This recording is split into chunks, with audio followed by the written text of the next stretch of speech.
at the moment in the series. Is the mindset firmly now that to treat this essentially like a 2-match series and give everything you got? Yeah, absolutely. I think we've got to win the series 3-1 to qualify for the Test Championship. So, we've got to win 2 Test matches. That's as simple as it gets for us. So that's all we'll be trying to do. Go out, obviously trying to put to bed the disappointment of the last Test match, and go into this one, refreshed, and we're excited that we've still got the opportunity to qualify for the Test Championship. We've still got the opportunity to beat India in India, which is something that not many teams do. So we're excited about the challenge ahead. It's just about now going out on the field and performing as well as we can. So Jimmy, how did you feel about being rested last time, and is there going to be a kind of benefit for England you playing in this one? Well, it's obviously mixed emotions. Missing out after playing pretty well in the first Test. You've got to try and look at the bigger picture, I guess. I think the idea was if I missed that one, then that would give me the best chance of being fit and firing for the pink ball Test. That's where I'm at the minute. I'm feeling good and fresh and ready to go again if called upon. So, frustrating, I guess, to an extent, but I can kind of see the bigger picture with the amount of cricket that we've got. How's the SG pink ball behaving in practice, and how much kind of damage do you think you can do with it?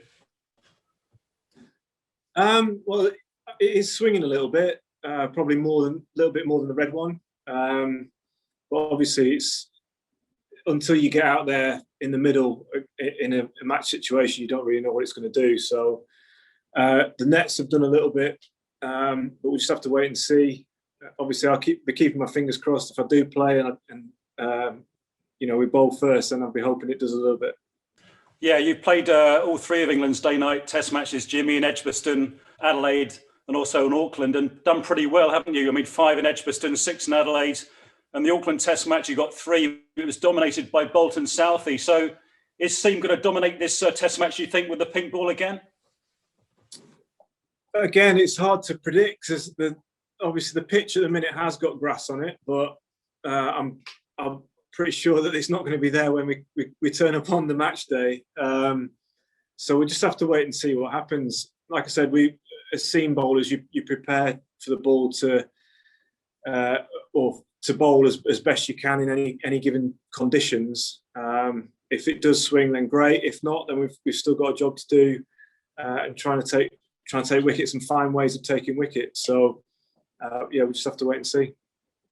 Yeah, Zach Crawley was saying yesterday he thought the pink ball and the seaming conditions gives England an advantage. Do you agree with that then? Potentially, yeah. I mean, no pressure on the seamers, Zach. Thanks, mate. It potentially does, yeah. We've got a little bit of experience with the pink ball, but this is a second Test match in India, first one in February as well. We just don't know how it's going to behave. So, yes, if whoever the bowlers that get the ball in their hand come the Test match will be hopeful of it doing something, and we'll be hopeful that gives us a little bit of an edge. And Jimmy, a lot of people want you and Broad reunited in this Test match. What do you think the chances of that happening are if Jofra's going to be fit? Well, yeah, it's again another sort of tricky one to predict, really. We're fortunate at the minute. We've got so many good fast bowlers in our group. Seeing Ollie Stone do brilliantly in that last Test match was brilliant. And if Jofra's back fit, Mark Wood's back out here. So we've got a lot to choose from. So all we can do is prepare as best we can. And obviously me and Stuart do love bowling together. Whether that happens again, we'll have to wait and see. Just finally, Jimmy, I mean, what are your thoughts on the stadium? It looks absolutely awesome. And how do you see the series at 1-1 with 2 to play? Yeah, the stadium looks great. I think it's going to be, it's not going to be full, but I think the atmosphere will be pretty special.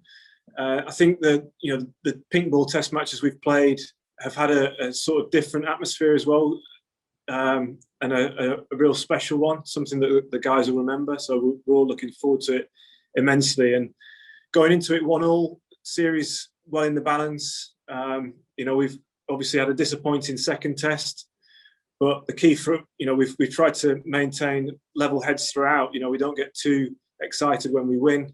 We don't get too down when we lose. We've got to try and just improve on how we've been performing, and hopefully we can go out there, do our best, and our best will be good enough to get a victory.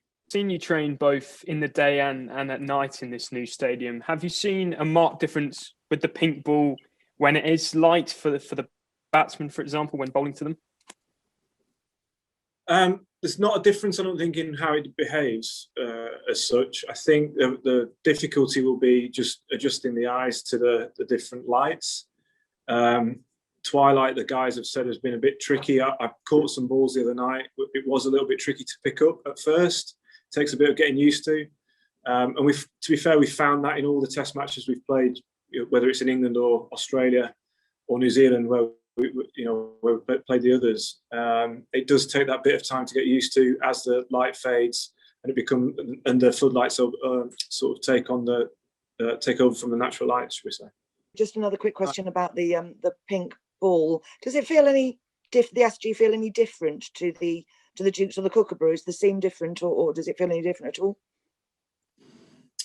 Doesn't feel a lot different, to be honest. What we found with all the pink balls is it seems like they have an extra bit of lacquer on or something, and it feels a bit more plasticky, the coating, rather than on the red balls you can feel the leather a little bit more. So that's the same with the SG. It feels very, very similar to the Duke.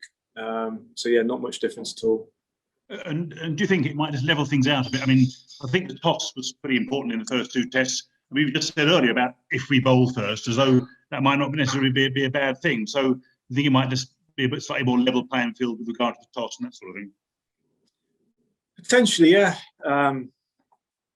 But who knows? I mean, it's just so dependent on how the pitch looks on the morning. We're still 3 days out. I mean, saw the pitch the last couple of days, and it's got a lot of grass still on it. But I can see a lot of red soil underneath, which says to me that it could well spin if they take a bit of grass off. So we're just gonna have to wait and see. You know, all the seam bowlers want really is a bit of carry, which we haven't really had throughout the series. It's just obviously much more suited to spin bowlers. So we'll just have to wait and see. We'll keep our fingers crossed that it is a little bit more. There's a bit more in it for the seamers.